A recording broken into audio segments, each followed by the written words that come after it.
Stopping retainers. I have had this question asked to me many times. People who have found what I'm saying, who have had orthodontics and are still wearing retainers, are asking me whether they could stop wearing their retainers. They realize that the retainer is potentially preventing them gaining more expansion by improving their oral posture and function, and of course body posture and function with that. So it's actually acting as a brake on further development.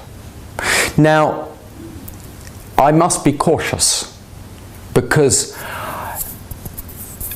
it would be negligent of me to recommend anyone stop their retainer wear. If I recommended this, I'm liable for any relapse that may happen. Of course, this could go two ways. You stop your retainer wear and the forces that control the balance zone, the lip, the cheek and the tongue, and that balance may be tipped in the balance where the tongue loses out and the soft tissues push in. You gain relapse having stopped using your retainer. However, the alternative balance may be that you've tipped the balance in favour of your tongue through a lot of hard work and effort, and you will actually get some expansion. And of course, not only expansion, you'll get the dental arch moving up and forwards as well as widening, which is the ideal situation. And of course, the tongue is the ideal orthodontic appliance to do this with. Now, in that situation, the appliance, any retainer, is now acting as a brake on change. So if you have tipped the balance in the direction of your tongue, and that's a big if, then yeah, you need to get rid of that retainer. The problem is finding out if you've changed the balance or not. Of course, you can cut down on your retainer wear and you can see what happens. The idea with retainers is you wear them every night and that will hold the teeth in position. Of course, if you start cutting down wear, you do risk jiggling the teeth. So let's say you cut down to wearing the retainer 2 nights every week, so the weekends. When you put the retainer in, the teeth feel a bit uncomfortable, but the retainer goes in. If you were to do this all the time, year in, year out, that little bit of discomfort is a reflection of the fact that the teeth have moved in a direction and the retainer is now pulling them back into position. That means the teeth are jiggling backwards and forwards, and I cannot recommend that. That is negligent. That would cause damage to your teeth. This is moving the teeth backwards and forwards. If you have a stake in the ground and you want to get the stake out of the ground, you wriggle it backwards and forwards and the stake will come out, and the same thing will happen to your teeth if you have that situation running.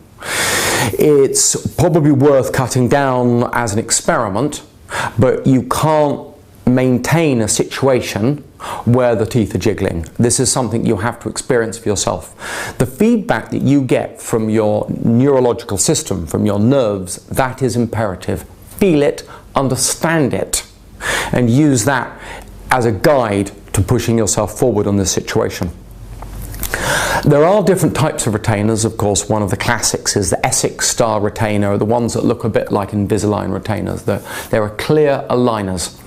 They're just vacuum packed pieces of food grade thermoplastic that are formed over the teeth. You put it flat in a machine, you heat them up and you vacuum it down. I use a machine that's got pressure because you can get more bars of pressure than you can get the same equivalent with vacuum.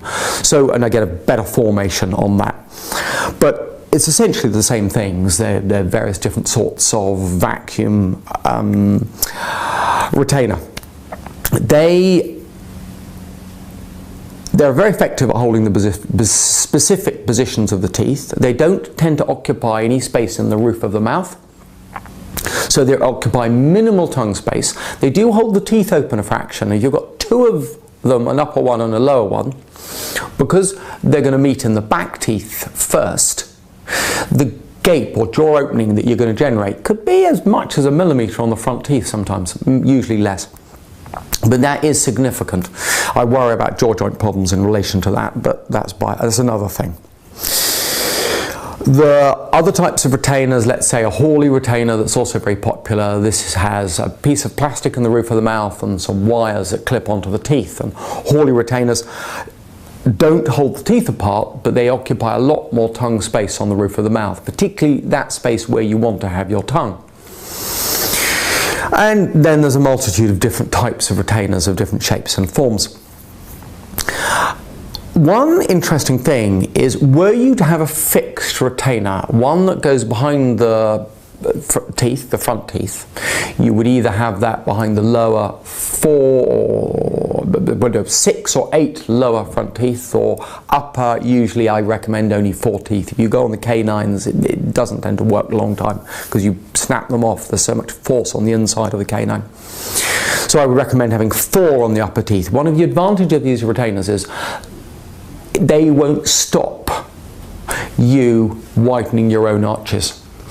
So a good suggestion that I would have would be to ask your orthodontist, or even a dentist who does orthodontics, that might be a better option, to place a fixed retainer instead of whatever retainer you have. Initially have a suck down retainer, an Essex style retainer made that goes over the top, both for the top and the bottom, just to stabilize you for a short period of time. Then experiment not wearing the Essex retainer. Have those fixed retainers in your mouth. They'll keep the general alignment of the front teeth, and then really, really, really work on your oral posture and function. And an advantage of that approach is that having something on the top front teeth is a reminder of where to place your tongue. Now, that is often an advantage. Some people have complained to me that it cuts their tongue and causes sores on the tip of the tongue. Yeah, I guess that slightly depends on how well done the fixed retainer is and how well finished and polished it is. But that would probably be my best piece of advice. You could just throw your retainer away and work exceptionally hard. But of course, that's a decision for you. It's not advice I'm giving you to do. You've got to take responsibility. If you decide to do that, you have to take responsibility for what you do. I highly advise you to take the measurement of the intermolar width, your intermolar width, using the first molar, just feeling a dial caliper between those points. And that is another video we're planning on doing in the near future. But work hard and release yourself if you think you're ready to. Take responsibility for it.